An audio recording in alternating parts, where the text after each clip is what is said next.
Very much for coming. My name is Dan Denver. I'm a co-chair of Reclaim Rhode Island, which is a housing justice and tenant organizing group in Rhode Island. We're an organization that advocates for housing policies to deal with this out-of-control housing crisis, a crisis of both out-of-control costs and horrific conditions. And we organize tenants against abusive slumlords like Pioneer Investments in Elmwood, all over Rhode Island, from Providence to Pawtucket, from Woonsocket to West Warwick. And I'm so pleased to be here today to announce our housing justice legislative package. 3 really, really critical bills. We need a public housing developer that puts union workers to work building the housing that we desperately need. We need a land bank to make use of all the unutilized and underutilized publicly owned land across Rhode Island. And we need to use that land to build public and not-for-profit housing. We need an anti-speculation tax to push bad actors, to push speculators out of the market, because they are one big part of why prices are going through the roof. We need the government to get out of the way when it comes to restrictive zoning rules. And I really applaud Speaker Shekarchi and so many others, including Rep. Speakman, who will be here in a minute, for leading the way and getting rid of zoning rules and red tape that make it too costly to build housing in this state. But it's also essential that Rhode Island step up to directly involve itself in a fundamentally broken housing market. We need a public developer, we need a land bank, and we need to crack down on these bad actors flipping homes. And so I'm so pleased to be here with our wonderful legislative sponsors and so many great legislators who are strong allies of the housing justice movement. And I'm also thrilled to be here with our friends in organized labor. What you see here today is a really powerful alliance that's taking shape between the tenant and housing justice movement and the labor movement, and it's truly exciting. And we're confident that it will build an incredible amount of working class power in this state. Tenant rights and the cost of housing are fundamentally workers' rights issues. Out-of-control rents are wiping out workers' paycheck gains. And it's a problem. The good news is that it's a problem we can solve by putting union labor to work. I want to start with Senator Megan Kallman, who has introduced our legislation on the land bank and has also been very involved in our advocacy for public development over the years. Senator Megan Kallman.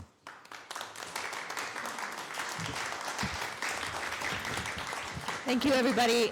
Great to be here on this chilly, rainy spring day. It's probably news to nobody that Rhode Island has been last in the nation in housing production for some time. This is not an accolade that we ought to be very proud of.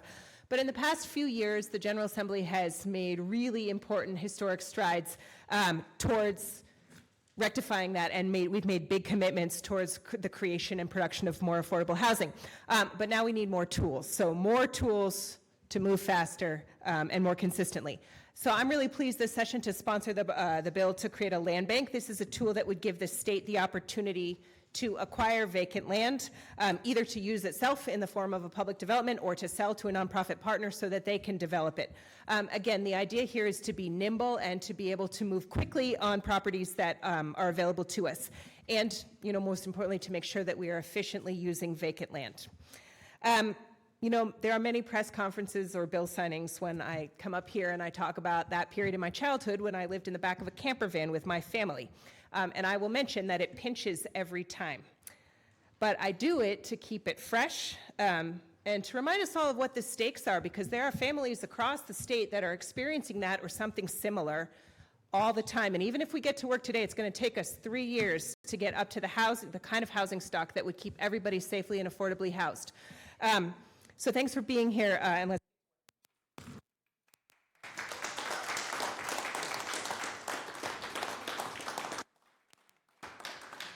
Thank you so much, Senator Kallman. Speaking of the people who've done incredible this year and over recent years, I also want to acknowledge Lynn Urbani, a true house on housing policy in this state.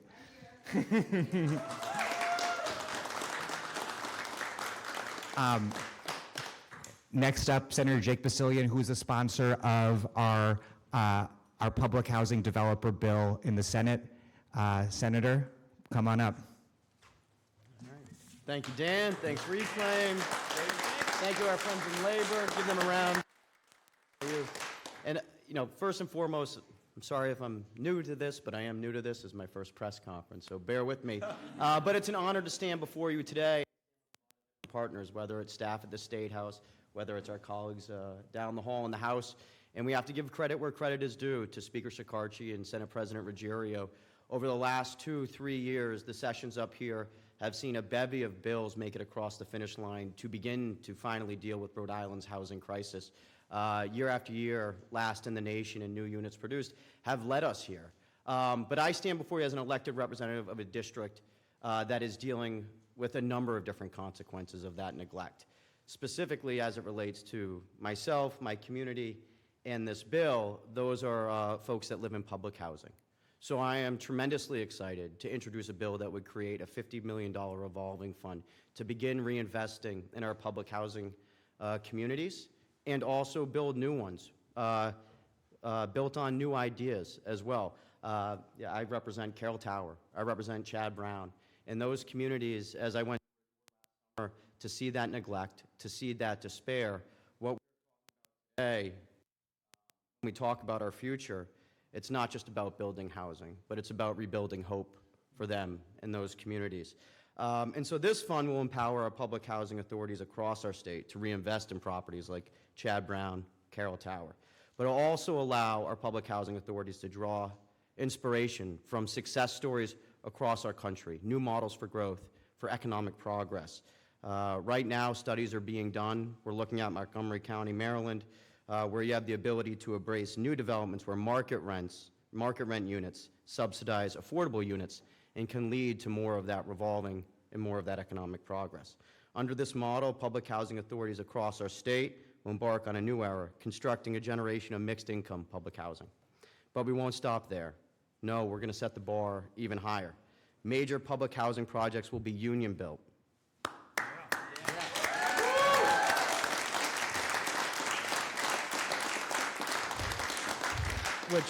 Which not only ensures quality craftsmanship, of course, but it also ensures fair wages for our workers, fair labor standards, and most importantly, that public dollars are going to build that public good. And let's also not forget our duty to our community even more at large, to our planet. And with high environmental standards in this bill, we'll pave the way towards a greener future, aligning with our obligations under the Act on Climate. Senator Oyer so boldly championed.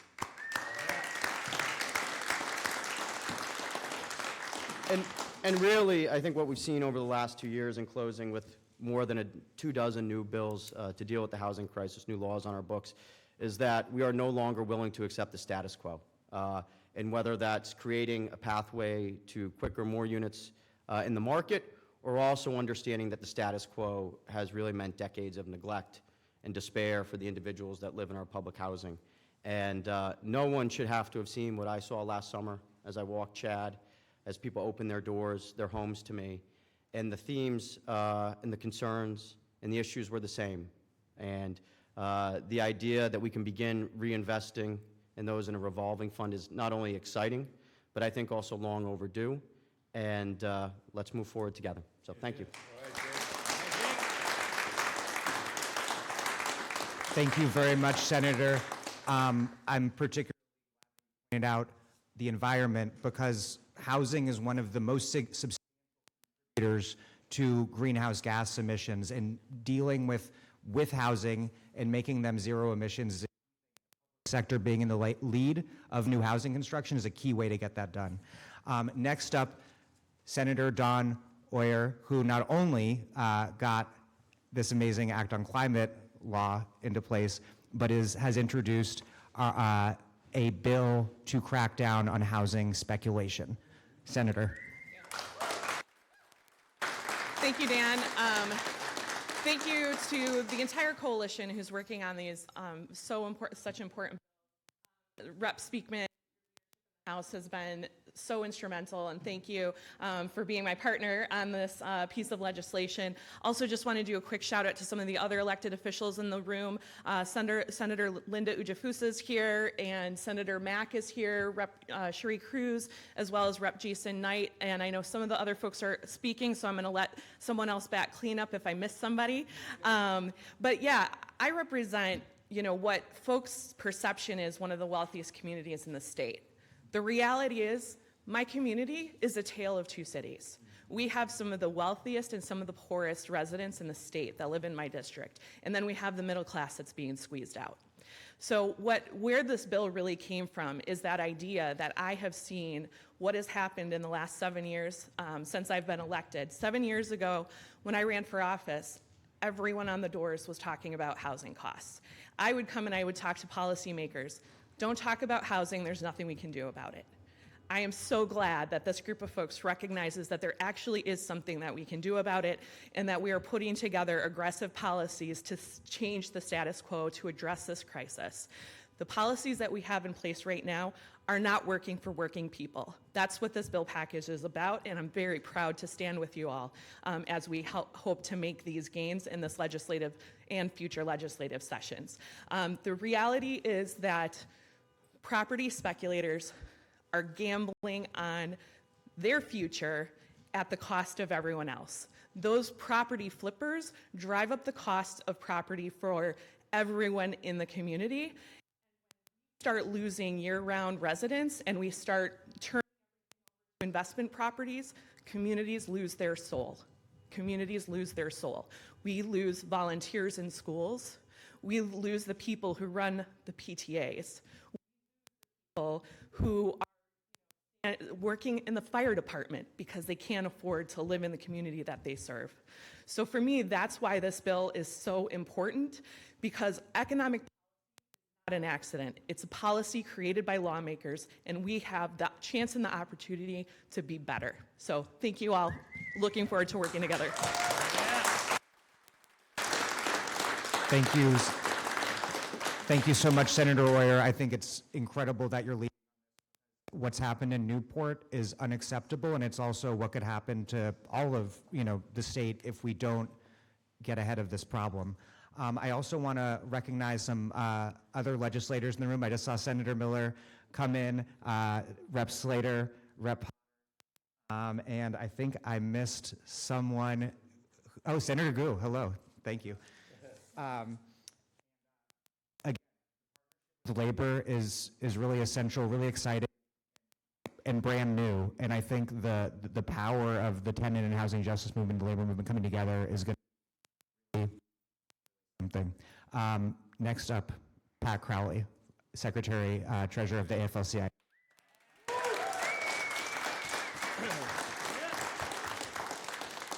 Thank you, Dan, and really thank you to everyone in Reclaim for all of their hard work. I mean, it's right to thank Speaker Shikachi and Senate President Ruggiero on their leadership on this issue. But it would not be possible if it wasn't for people that are actually on the streets, in the houses and apartments that have identified this as a real opportunity for change in Rhode Island.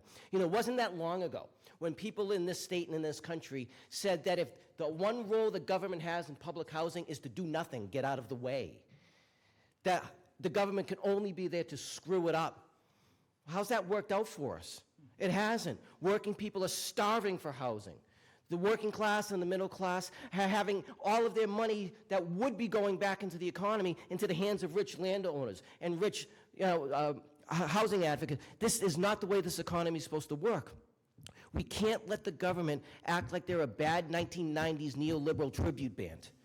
We've got to make sure that we have a 21st century policy, that we're thinking forward-looking. These bills, this piece of legislation is going to get us there, and we're going to do it with union work. We're going to make sure that the workers who build this housing can actually afford to live in the house that they build. Yeah. Why is that such an unusual idea? That should be the common practice in this state, and we're going to make it happen. Thank you, everyone. Let's get this legislation over the finish line.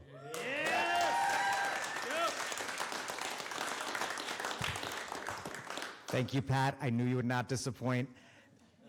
Next up, Justin Kelly, Director of Organizing and Strategy for the Rhode Island Building and Construction Trades Council. Justin. Good. How are you, everyone? It's very nice to see you. Dan buried the lead there. I'm also the political director and business representative for the Painters and Allied Trades. And I'm joined here by several of my members here today and my good friend and colleague, mentor and predecessor, Scott Duhamel, who's the Secretary-Treasurer of the 10,000 members of the Rhode Island Building Construction Trades Council. Look it, what's happening is unfair and it's unjust, and we know it. The housing system is broken. And if it was going to be fixed by now with the tools that we had, it would have been done.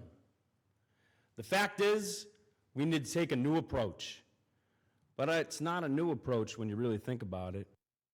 World War II, the people who fought in World War II were good enough to come home and get subsidized housing, receive the benefits of the GI Bill, receive policies and legislation that were preferable to them as working people and veterans who saved democracy for the world to be able to come back and have a place to live.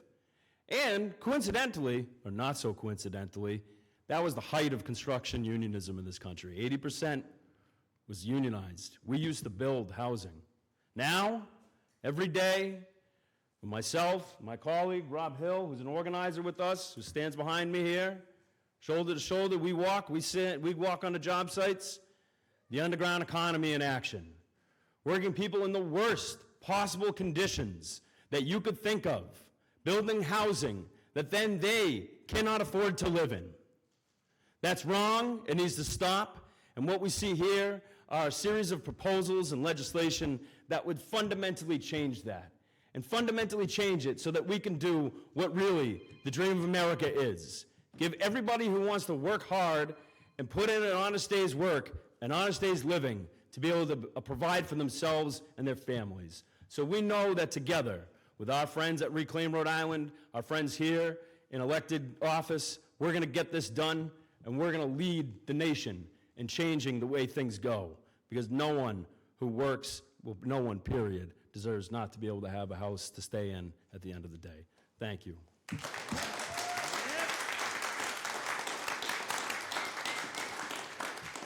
It's amazing to have the painters here. It's amazing to have the trades here, and it's truly a miracle that Justin acceded to my request and kept that to 2 minutes.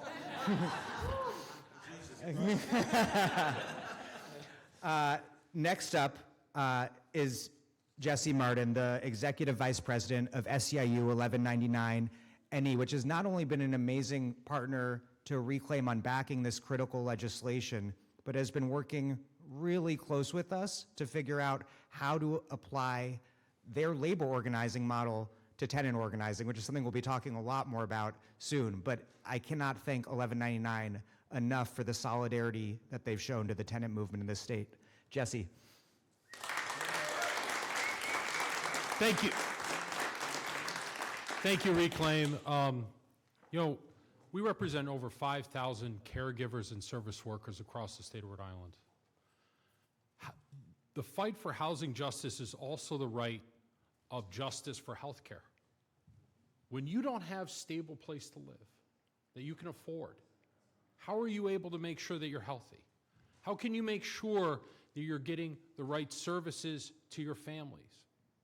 We represent members across the state of Rhode Island that provide services in people's homes, in institutions, and the ability to be able to have safe, affordable housing is the backbone of not just the American dream, but the necessity of having a healthy lifestyle. And our members we can build as much power as we can in the workplace.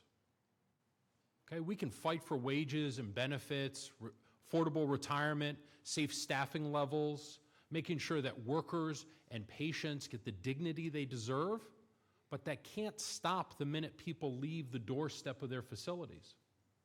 We have to make sure our communities are the ones that we want to come home to. Make sure that our schools are the places where we want to send our kids to. And housing is the backbone of those issues for our members in 1199, and most especially the people that our members care for every single day. We're very excited, and we look forward to the day that these bills get signed by the governor and implemented and start to improve the housing conditions in the state of Rhode Island. Thank you.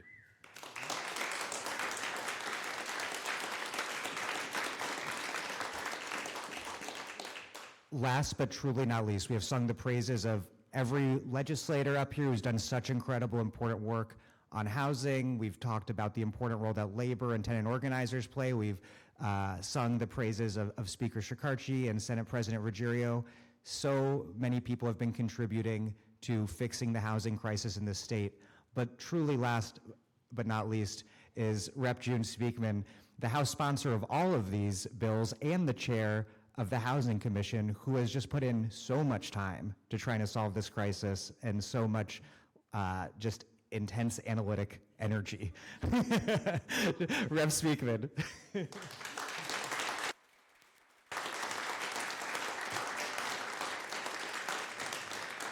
Of course, half on the phone with Dan, but that's a whole nother story.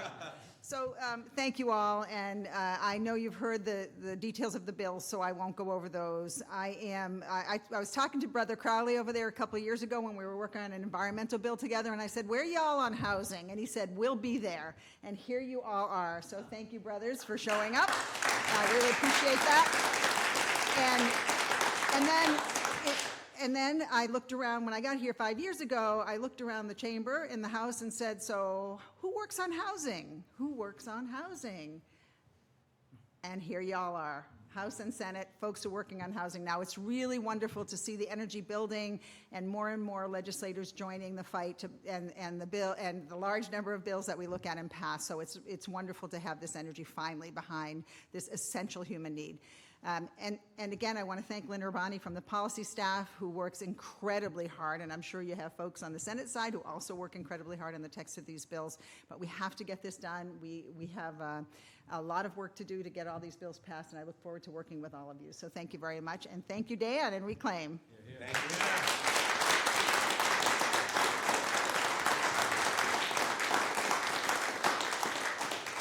All right.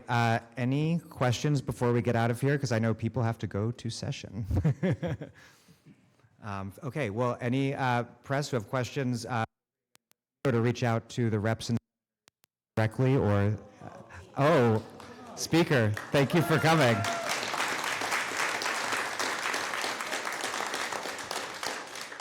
I was just letting people go because I assumed that they had to run up before they got in trouble with you. Today for your event. All right, well, that I'm glad you dressed up for the occasion. just barely. There's a collar. All right, thanks everyone very, very much.